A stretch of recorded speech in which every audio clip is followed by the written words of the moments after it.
প্রিয় ছাত্রছাত্রীরা, আজকে আমরা সমাধান করব অনুশীলনী 1.6 এর 19 নম্বর অঙ্ক। এখানে বলা আছে 1 ইঞ্চি সমান 2.54 সেন্টিমিটার হলে 8.5 ইঞ্চি সমান কত সেন্টিমিটার।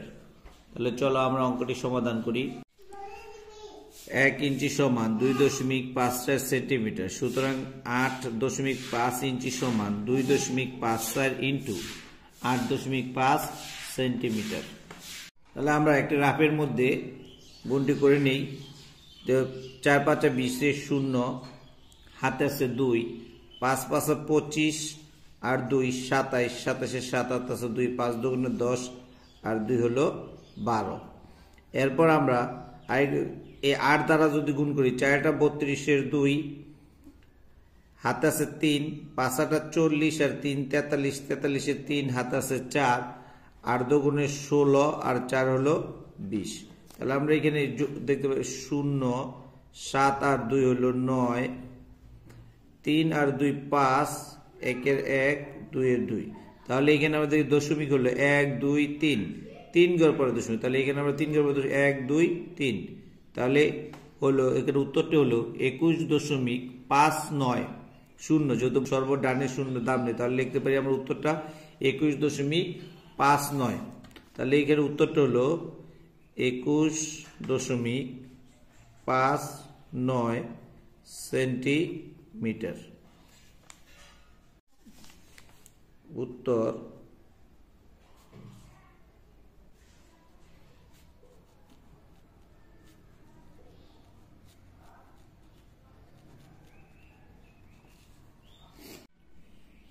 এরপর 20 নম্বর অঙ্কের মধ্যে বলা আছে একটি গাড়ি ঘন্টায় 45.6 কিলোমিটার যায়।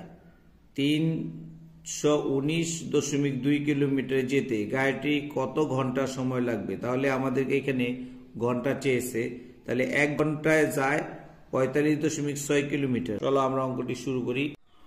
45.6 কিলোমিটার পথ যায় 1 ঘন্টা, সুতরাং 1 কিলোমিটার পথ যায় কম সময় লাগে, এই কারণে 45.6 দ্বারা 1কে আমরা ভাগ করব। সুতরাং 319.2 কিলোমিটার পথ যায়, যেহেতু 319 কিলোমিটার পথ যেতে বেশি সময় লাগে, এই কারণে আমরা গুণ করব। তাহলে 319.2 উপরে 1-এর সাথে আমরা গুণ করলাম। এবার আমরা এই দশমিক উঠিয়ে দিতে, আমরা জানি দশমিকের যদি উঠিয়ে দিতে হয় তাহলে 3192 আমরা লিখলাম। এই দশমিকের পরিবর্তে নিচে একটা 1, এরপর হলো 0। আবার 45.6 এর পরিবর্তে আমরা লিখলাম 45.6 এর দশমিকটা উঠিয়ে দিলাম, এই কারণে উপরের দশমিকের পরিবর্তে একটা 1, এরপর 0। তাহলে 10 10 কাটা। এছাড়া অন্য একটি নিয়মও করা যায়, দশমিকের পরে সংখ্যা বা অঙ্ক যদি একই থাকে, যেমন এটার পরে 1 ঘর, এটার পরে 1 ঘর, তাহলে এটা এই দশমিক 0 1 0 না লিখে আমরা সরাসরি দশমিক উঠিয়ে দিতে পারি, সেম ফলাফল আসে। তাহলে চলো আমরা এটাকে যদি এই 3 দ্বারা ভাগ করতে পারি, এটাকে আমরা 3 দ্বারা ভাগ করতে পারি। তাহলে যদি আমরা এটাকে 3 দ্বারা ভাগ করি, তাহলে 3 1 3 থাকে, 3 1 5 15, 3 5 15, 3 2 6, তাহলে 152। আর এটাকে যদি করি 3 1 3 0, 3 6 18, 3 6 18 থাকে, 3 4 12। এরপর 7 বার দিয়ে দেখি, 7 2 14, 4 হাতে আছে 1, 5 7 35 একে 36, হাতে আছে 3, 7 একে 7 আর 3 হলো 10। তাহলে 7 বার যায়, তাহলে একে ভাগ করলে 7, তাহলে 7 ঘন্টায়। তাহলে উত্তর লিখবো আমরা, উত্তর 7 ঘন্টায়। এরপর আমরা করবো 21 নম্বর অঙ্ক। একজন শিক্ষক 60.60 টাকা ডর্জন দরে 722.15 টাকার কমলা কিনে 13 জন শিক্ষার্থীর মধ্যে সমান ভাগে ভাগ করে দেন, তাহলে প্রত্যেক শিক্ষার্থী কয়টি করে কমলা পাবে। তাহলে 1 ডর্জন কমলার দাম 60.60 টাকা। আমরা জানি 1 ডর্জন সমান 12টি, তাহলে 722 টাকা সে কয়টি কলা পাবে। আগে আমরা কয়টি কলা পাবে এটা ভার করব, এরপর প্রত্যেকের মধ্যে আমরা 13 জনের মধ্যে আমরা কলাগুলো বন্টন করে দেব। তাহলে চলো আমরা সমাধান করি। আমরা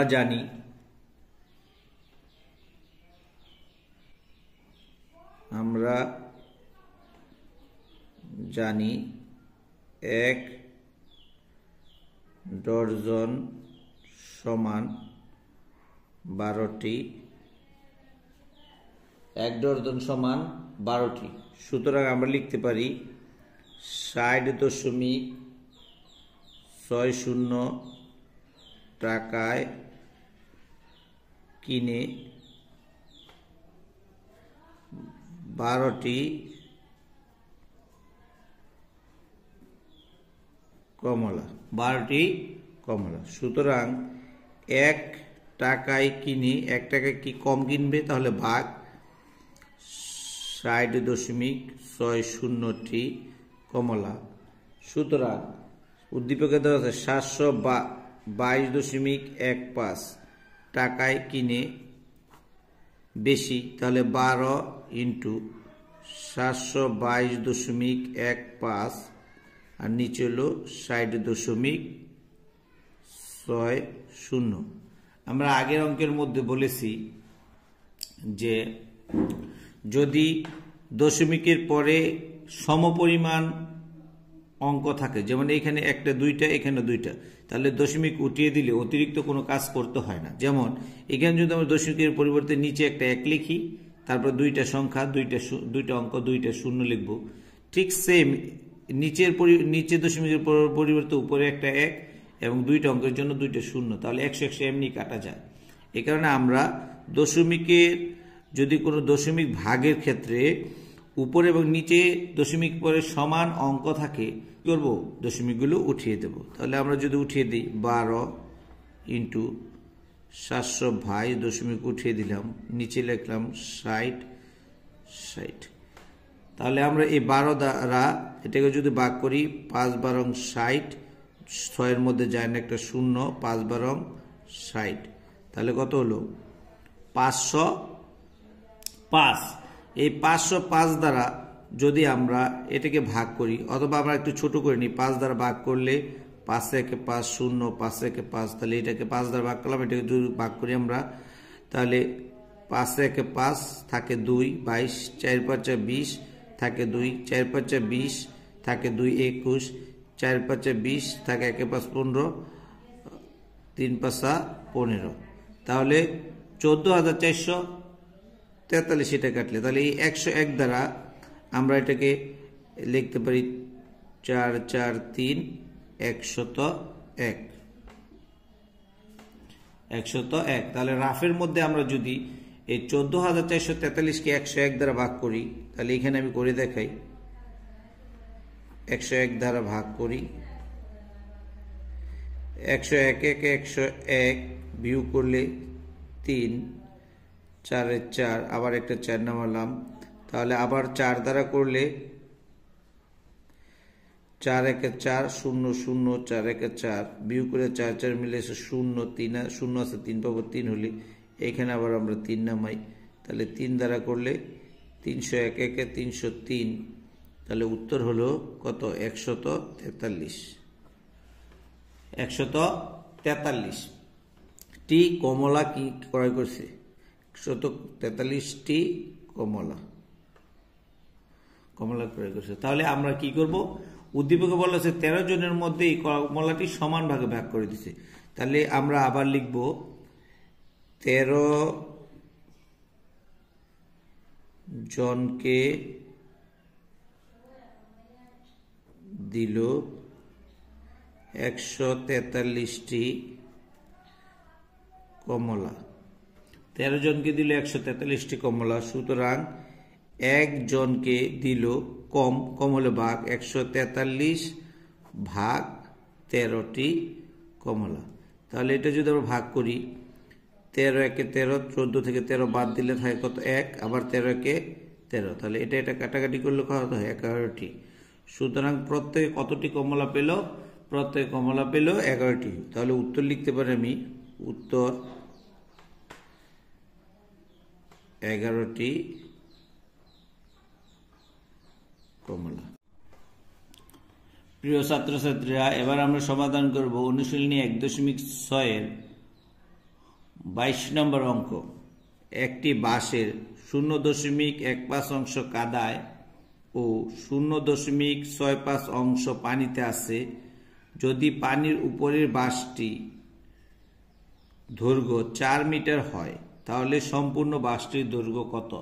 তাহলে আমরা অঙ্কটি যদি সম্পূর্ণ বাঁশের দৈর্ঘ্য চেয়েছি, আমরা সম্পূর্ণ বাঁশের দৈর্ঘ্যটি যদি বের করি, সম্পূর্ণ বাঁশটির দৈর্ঘ্য 1 অংশ, মনে করি সম্পূর্ণ বাঁশটির দৈর্ঘ্য 1 অংশ। তো প্রশ্নের মধ্যে আছে, দেওয়া আছে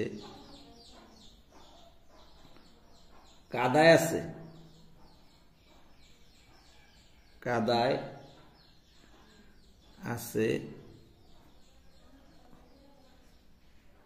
বাঁশটির 0.15 অংশ এবং পানিতে আছে বাঁশটির 0.65 অংশ। সুতরাং কাদায় ও পানিতে আছে বাঁশটির 0.55 10 0 হাতে আছে 1 6 রেখে 7 7 রেখে 8 অংশ। তাহলে কাদায় ও পানিতে আছে বাঁশটির 0.08 অংশ আছে। তাহলে সম্পূর্ণ অংশ থেকে বাকি অংশগুলো উদ্দীপকে বলা আছে বাকি অংশ, বাঁশটির বাকি অংশ পানির উপরে আছে। সুতরাং আমরা লিখব, সুতরাং পানির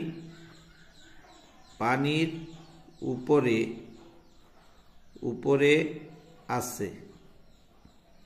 পানির উপরে আছে 1 থেকে আমরা 0.80 অংশ বিয়োগ করব। তাহলে 1 থেকে যদি আমরা বিয়োগ করি 0.20 অংশ 0.20 অংশ আছে কোথায়? পানির উপরে। আবার প্রশ্ন মতে বলা আছে যে পানির উপরে আছে বাঁশটির যে অংশ আছে 0.20 অংশ, এই অংশ হলো সমান 4 মিটার। তাহলে আমরা লিখব প্রশ্ন মতে আমরা লিখতে পারি, প্রশ্ন মতে বা প্রশ্ন অনুসারে আমরা লিখতে পারি এত অংশ সমান 0.20 অংশ সমান 4 মিটার। এটা প্রশ্নে বলা আছে যে পানির উপরে যতটুকু আছে তার হলো দৈর্ঘ্য হলো 4 মিটার। সুতরাং 1 অংশের কত? 1 অংশ কত? তাহলে 1 অংশ যদি আমরা 4কে 0.20 দ্বারা ভাগ করি তাহলে 1 ভাগ সম্পূর্ণ। এই যে এখানে বলা আছে সম্পূর্ণ বাঁশটির দৈর্ঘ্য হলো 1 অংশ। সুতরাং 1 অংশের মূল্য বের করব আমরা, 1 অংশ কত মিটার বের করব? তাহলে 4কে যদি আমরা 0.0 দ্বারা ভাগ করি তাহলে হয় 20 মিটার। 20 মিটার, অথবা আমরা রাফে অঙ্কটি করে দেখাতে পারি 20 মিটার।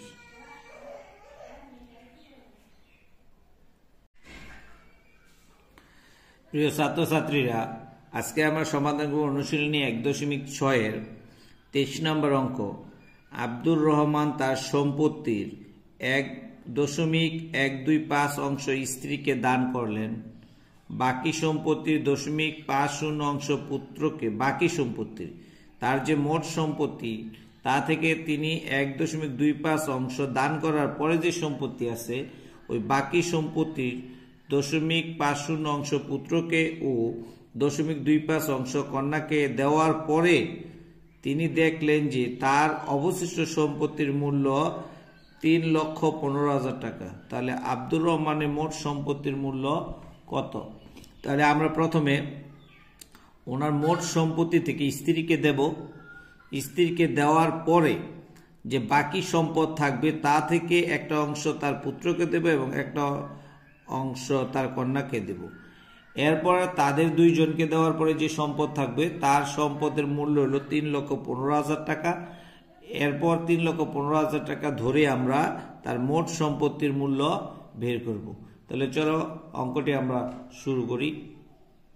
মনে করি আব্দুর রহমানের মোট সম্পত্তির পরিমাণ 1 অংশ। তিনি স্ত্রীকে দান করলেন, এখানে লেখা আছে স্ত্রীকে দান করলেন,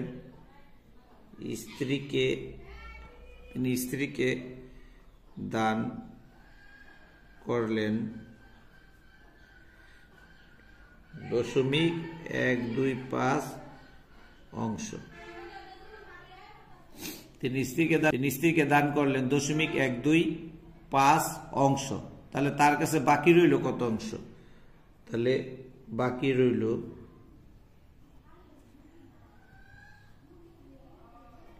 রইল এই 1 থেকে আমরা 0.125 অংশ বিয়োগ করব।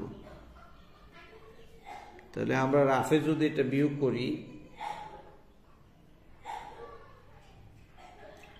তোমাদেরকে বিয়োগ অঙ্ক আমি শিখেছি, রাফে যদি আমরা এটাকে বিয়োগ করি তাহলে হয় 0.875 অংশ। এখানে দশমিকের পরে 3টি অঙ্ক আছে, তোমরা 1-এর পরে 3টে অঙ্ক দিয়ে দশমিকের পরে তারপরে বিয়োগটি করে নিবে। তাহলে এত অংশ 0.875 অংশ। এই সম্পদ থেকে তিনি তার স্ত্রীকে, পুত্রকে দিলেন এবং কন্যাকে দিলেন। সুতরাং পুত্রকে দিলেন, আমরা যদি লিখি পুত্রকে দিলেন, তিনি পুত্রকে দিলেন 0.875 এর 0.50 অংশ। তিনি এই অংশটি তার পুত্রকে দিলেন। তাহলে এই অঙ্কগুলোকে আমরা জানি এর মানে গুণ কিভাবে করা হয়। তাহলে আমি শর্টকাটে তোমাদেরকে করে দেখাচ্ছি। এখানে যদি আমরা দশমিক উঠিয়ে দিতে চাই তাহলে 875 দশমিকের পরিবর্তে লিখব 1, তারপর 3টা অঙ্ক, 3টা শূন্য, তারপরে এর মানে গুণ, দশমিকের পরিবর্তে একটা 1, এরপর 2টা অঙ্ক, 2টা শূন্য, তাহলে 5 10 50। এবার এটাকে যদি আমরা একটু কাটাকাটি করি তাহলে কাটাকাটি করা যায়। এখানে 0 0 কেটে ফেলে 5 দুগুণে 10 কাটা যায়। তাহলে এখানে হলো নিচে হলো 2, আবার সাথে 1000 আমরা গুণ করব যেহেতু, অথবা একে 5 দ্বারা ভাগ করা যায়। যদি এটা 5 দ্বারা একটু করি, 5 একে 5 থাকে 3 35, 5 7 37, 5 7 35 থাকে 2, 5 5 25, তাহলে 175। আর এখানে যদি 5 দ্বারা করি 5 দুগুণে 10 0 0। আবার এটাকে আমরা 5 দ্বারা করতে পারি, 3 5 15 থাকে 2, 5 5 25। আবার এটাকে 5 দ্বারা করলে 4 5 20 0 0। আবার এটাকে 5 দ্বারা করা যায় 5 7 40, আর এটাকে 5 7 35।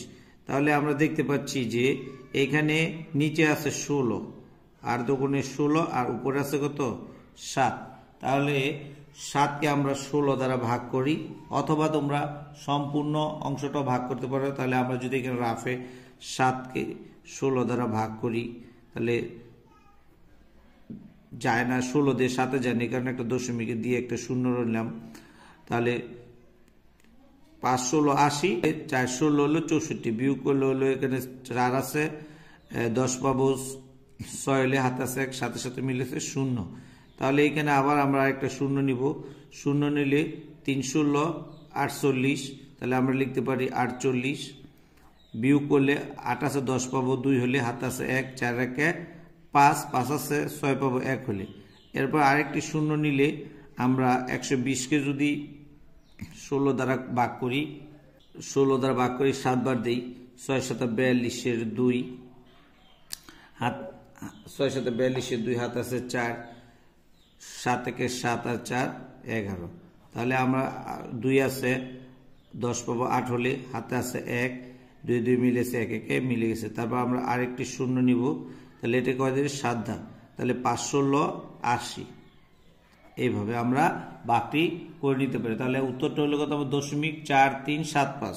তাহলে 0.4375 অংশ তিনি কাকে দিলেন? পুত্রকে দিলেন। এরপর আমরা আবার কন্যাকে দিলেন। কন্যাকে দিলেন 0.875 এর 0.25 অংশ। সুতরাং কন্যাকে দিলেন 0.875 এর 0.25 বা 0.25 অংশ। তাহলে এটা আমরা আগের মতনই করব, যে 875 দশমিকের পরিবর্তে একটা 1, এরপর 3টা অঙ্ক 3টা শূন্য, এর 25 দশমিকের পরিবর্তে একটা 1, এরপর 2টা অঙ্ক 2টা শূন্য অংশ। এরপর আমরা এটাকে যদি আগের মতনই কাটাকাটি করি, আমরা দেখতে পাচ্ছি সর্বশেষ এখানে কাটাকাটি করে এটা থাকে 7 আর এটা থাকে 8। আর এটাকে যদি আমরা কাটাকাটি করি তাহলে 25 কে 25, 4 25 100। তাহলে এখানে হলো 4 8 32 নিচে, আর উপর হলো 7। টোটাল এখানে আমরা এই তোমরা দেখবে এখানে যে কাটাকাটি করে সর্বশেষ 7 পেয়েছি এবং 8 পেয়েছি। তাহলে এটাকে আমরা 250 দ্বারা 7 250, 250 হলো 7, আর এখানে হলো 8 হয়ে যায়। তাহলে 7কে আমরা সেম এইভাবে 7কে আমরা 32 দ্বারা ভাগ করলে ঠিক এই নিয়মে আবার ভাগ করব। ভাগ করলে আমাদের ফলাফলটা হবে 0.21875। আমরা রাফের মধ্যে এটা করে নিব। তাহলে 7কে 32 দ্বারা ভাগ করলে 0.21875। তাহলে এত অংশ তিনি কন্যাকে দিলেন এবং এত অংশ তিনি তার মূল্য হলো 3,15,000 টাকা। সুতরাং কন্যা ও পুত্রকে দেওয়ার পর তার কাছে অবশিষ্ট সম্পত্তি রইল, অর্থাৎ তার কাছে মোট সম্পত্তি ছিল 0.875।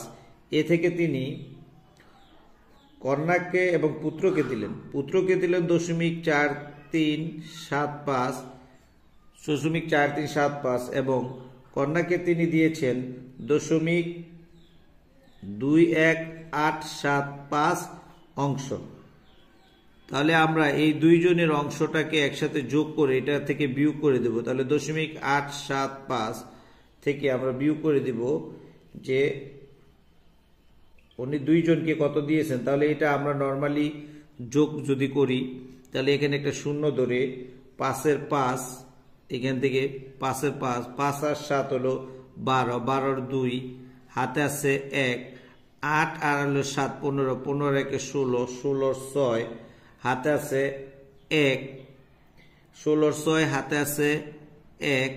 তাহলে এখানে 3 আর 1 4, 4 আর 1 হাতের 1 আছে 5, 5 2 আর হলো 4 হলো 6 দশমিকে দশমিক। তাহলে এখানে হলো 0.6562 অংশ কি করলেন? দুইজনকে তিনি দিলেন। এরপর আমরা এটা থেকে এটা বিয়োগ করলে আমরা দেখতে পাচ্ছি যে বিয়োগ যদি আমরা রাফের মধ্যে করে নিয়ে আসবো, তো রাফের মধ্যে করলে দশমিক, এটা থেকে এটা বিয়োগ করলে বিয়োগ করার 0.21875 অংশ। এখানে বিয়োগ করতে হলে দশমিকের পরে 1 2 3টা সংখ্যা আছে এখানে, আর এখানে দশমিকের পরে আছে কত? 1 2 3 4 5। তাহলে দুইটি সংখ্যা আমরা বাড়িয়ে এভাবে আমরা বিয়োগ করে দেব। দুইটি সংখ্যা যদি আমরা বাড়ায় দুটো অঙ্ক বাড়িয়ে আমরা বিয়োগ করে দেব 6 5 6 2 5। বিয়োগ করলে হবে মূল্য হলো 3,15,000 টাকা বলা আছে। তাহলে আমরা লিখতে পারি সুতরাং 0.21875 অংশের মূল্য 3,15,000 টাকা। 3,15,000 টাকা। সুতরাং এক অংশ, সুতরাং এক বা সম্পূর্ণ অংশের মূল্য, সম্পূর্ণ অংশের মূল্য কি হবে? বেশি হবে। বেশি হলে এটা দ্বারা এটাকে আমরা কি করব? ভাগ করব। তাহলে এটাকে যদি আমরা ভাগ করি 3,1,5,0,0,0 ভাগ হলো 0.2187 টাকা। তাহলে আমরা এটাকে এটা দ্বারা ভাগ করলে আমরা ভাগের অঙ্কের নিয়ম শিখেছি দশমিক উঠিয়ে দিয়ে তোমরা ভাগ করবে। আমরা আগে ভাগের কয়েকবার অঙ্ক শিখেছি। এই দশমিক উঠিয়ে দিয়ে তোমরা ভাগ করলে এটা হবে 14,40,000 টাকা। তাহলে তার সম্পূর্ণ সম্পত্তির মূল্য হলো 14,40,000 টাকা। উত্তর সম্পূর্ণ সম্পত্তির মূল্য 14,40,000